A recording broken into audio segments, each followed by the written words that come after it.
right, good afternoon. How y'all doing? Are y'all doing okay? Don't fall asleep yet. There we go. Thank you very much. Well, it's great to be back here at NatCon. This is my third time speaking here, fourth time being here, and it's always a joy to be with all of you all. So thanks so much for hanging in. I started off as a state treasurer speaking at this, and now I'm a member of Congress. So things can happen to anybody, I guess. In any event, this country right now, we really stand at a crossroads as a movement, as a party, and as a nation. The world is not what it was a generation ago, nor is America's place in the world. The unipolar moment is over. And yet many in the GOP seek to claim the mantle of America first while continuing the same failed adventurism of the past. National conservatism as a movement agrees that these people and ideas must be stopped, but we have failed to check their influence in the party in large part because we have not offered an alternative that meets the real threats to American security, balances national interest, the deterrent effect, industrial capacity, and political will. In a piece I recently published in the National Interest, I sketched out a framework for what a real America foreign policy looks like.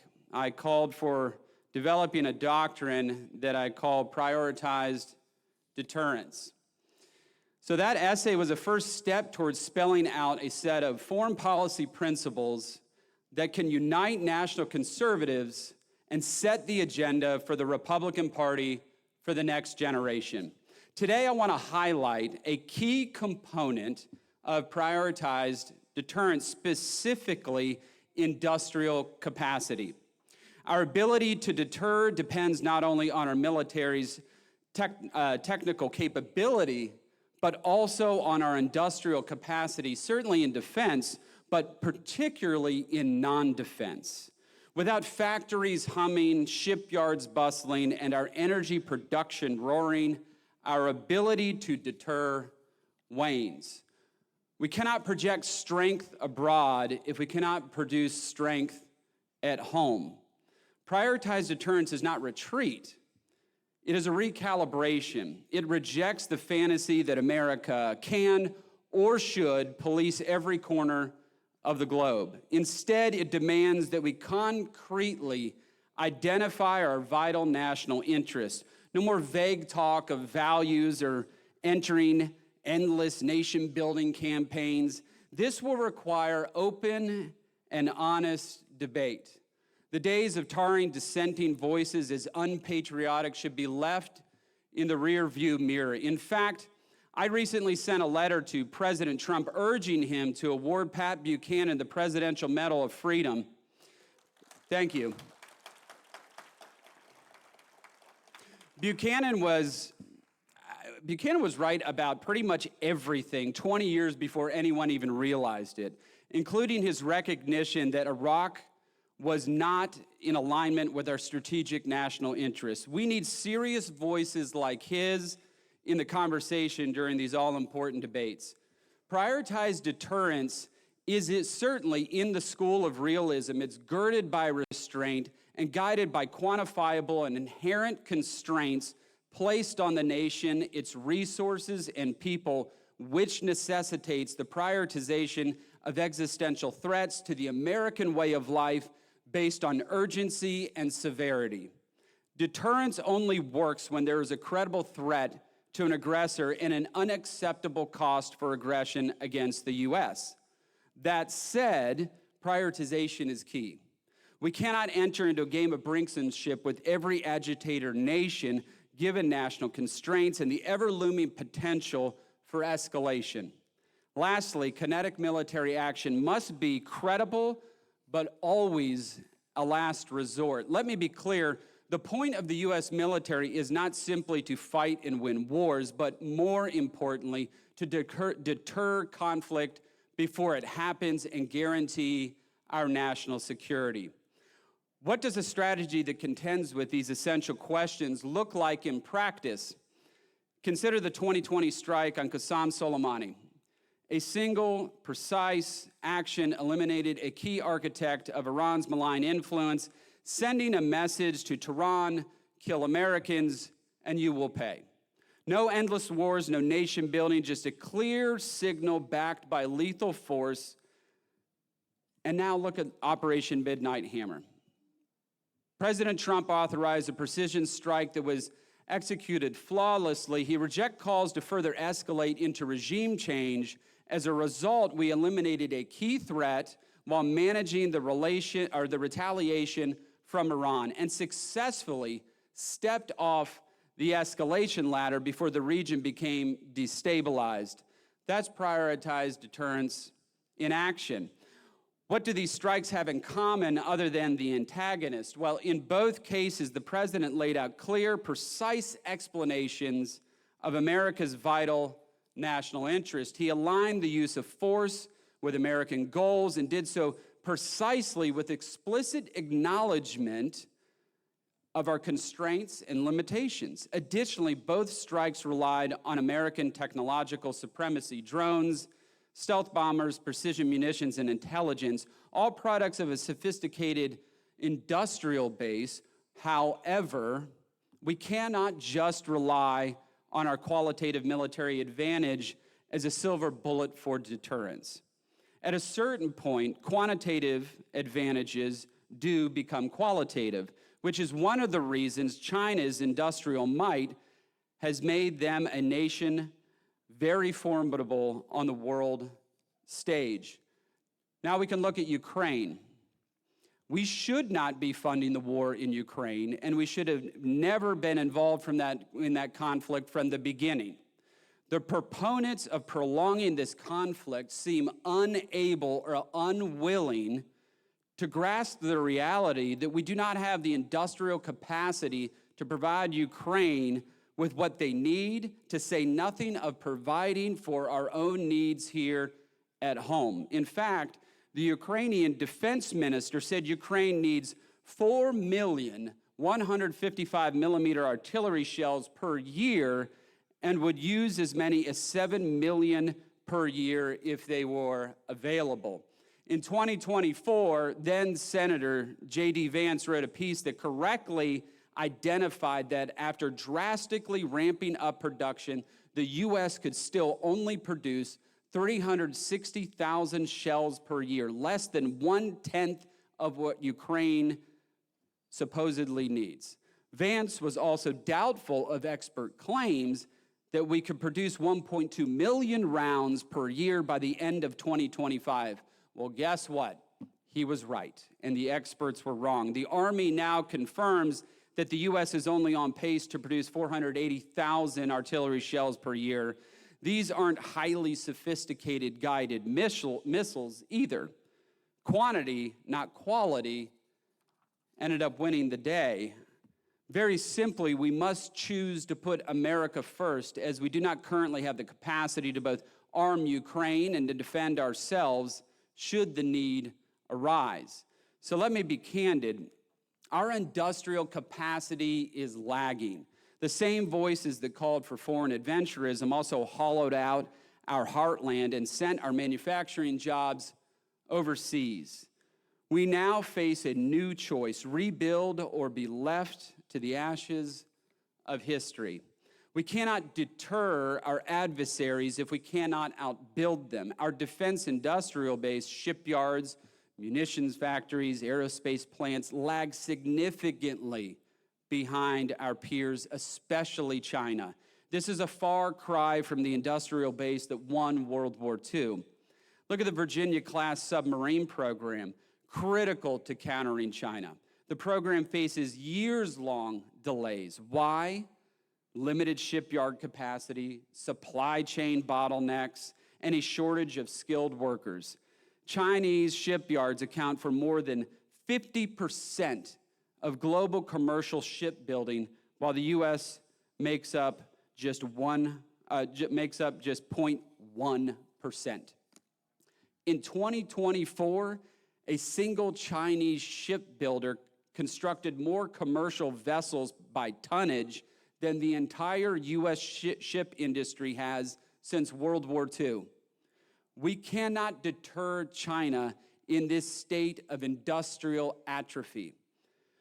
What is of equal, if not greater importance, is to increase our credible deterrent effect by not just building up the U.S. defense industrial base, but more importantly, by building the U.S. industrial base in totality. When we say if you want peace, prepare for war, it does not mean just building more ships. It means building our industrial strength and bolstering our society and our families. This will create jobs, secure supply chains, and project strength without committing our forces or wasting resources. During World War II, the U.S. was able to retool civilian manufacturing to drastically ramp up military production. Ford and General Motors repurposed their assembly lines to produce aircraft. The Singer Sewing Machine Company converted factories to precision parts and including cockpit instruments and components. IBM pivoted factories to produce fire control systems and sights for bombers. Yet for all of our past glory, the COVID-19 pandemic was a stark reminder of just how badly our domestic industrial capacity had atrophied. Our nearly complete dependence on China to supply more than 80% of the active ingredients in pharmaceuticals gives them serious leverage. China's ability to wield our industrial weakness against us decreases our credible deterrence over Taiwan and increases the odds of China invading. Are we going to come to Taiwan's aid if it means that pharmacy shelves across America are suddenly empty? This answer is vital to China's calculation of whether to invade Taiwan. Taiwan brings us to another vital manufacturing sector where our capacity is lagging, the semiconductor industry. These chips power everything from smartphones to missile systems.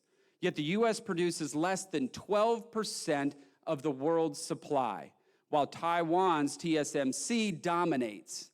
If China invades Taiwan, our military and domestic economy will grind to a halt. This is not theoretical, it's a ticking time bomb, one that is tied directly to our ability to credibly deter China. This equation must change. If we can make these ingredients and chips domestically, our adversaries can no longer use our dependence as a point of leverage. It increases our deterrent effect without having to fire a single shot or put a single boot on foreign soil. Consider another example. Back home for me, Weirton Steel in West Virginia was once one of the largest producers of steel in the world. At its peak, Weirton Steel employed 23,000 people. Not only did this help bolster American dominance in steel, but it also allowed families, churches, schools, and communities to flourish. You could buy a home and raise a family on one steel worker's salary, which allowed mothers to stay home and raise a family and be engaged in their schooling and faith formation. But the same bipartisan leaders in Washington who decided to put short-term gains over building a thriving domestic industrial base and healthy families signed Weirton Steel's death warrant.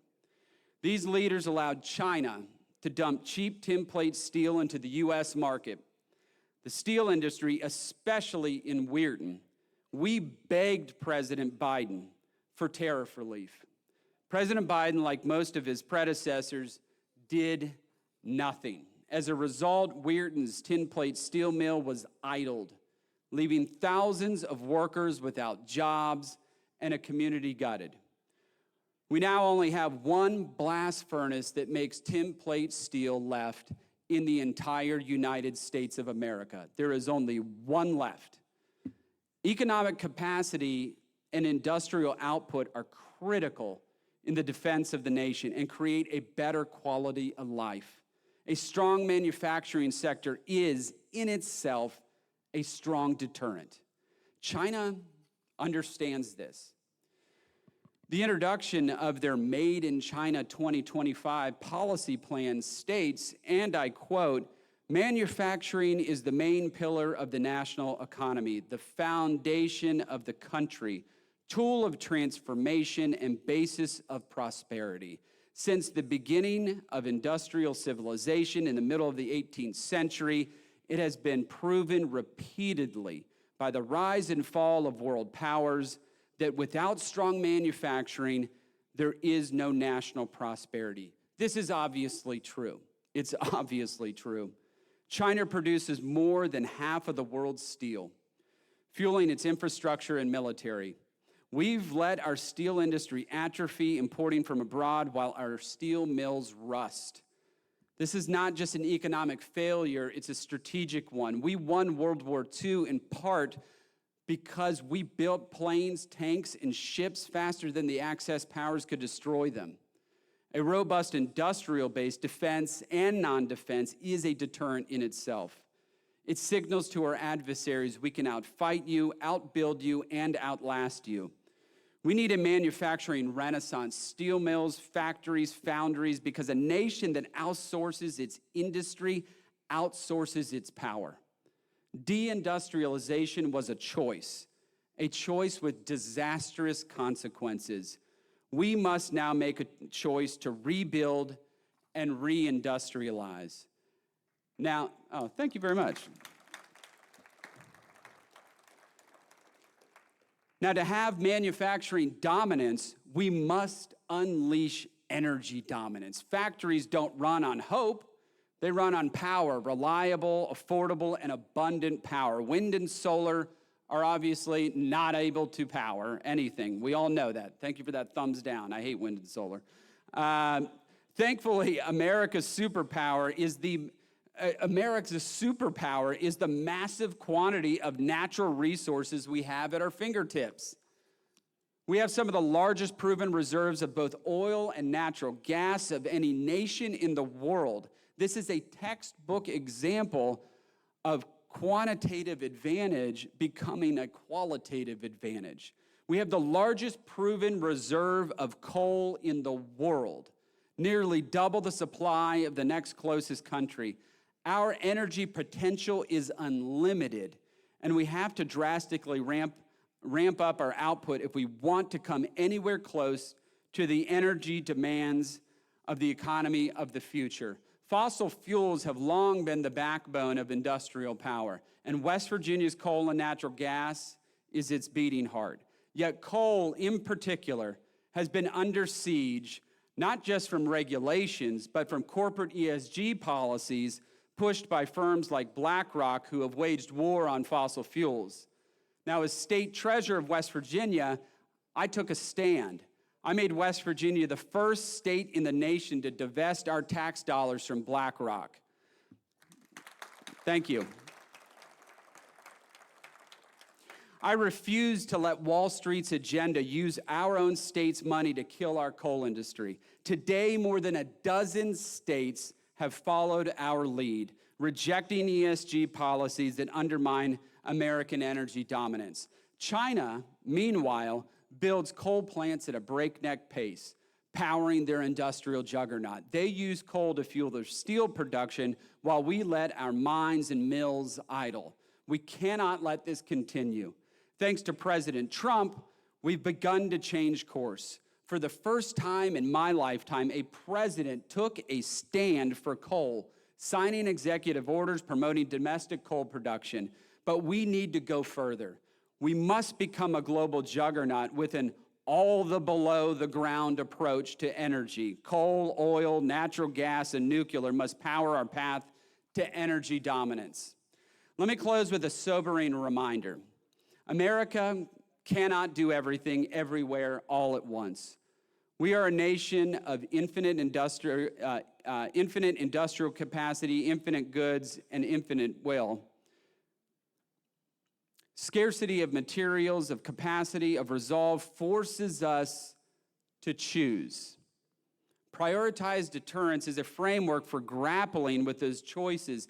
It is a commitment to focusing our energies, rebuilding our industrial might, and unleashing the energy to power a 21st century industrial base.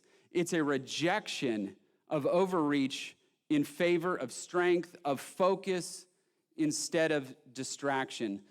Leaders on both sides of the aisle over the last 40 years squandered the inheritance of peace, security, and industrial might in favor of globalization and foreign adventurism. We cannot afford to continue down that path. Correcting course will require open, honest, and sometimes intense debate. It will require serious investments from business leaders in American manufacturing and public policies that assist in this reorientation. It demands that we do more to appropriately train and equip a skilled workforce, but we must start now. America will build again, power again, and deter again. Not everywhere, not always, but where it matters most, with a strength that none can match. Thank you so much. God bless. Thanks. Thank you. Thank you very much.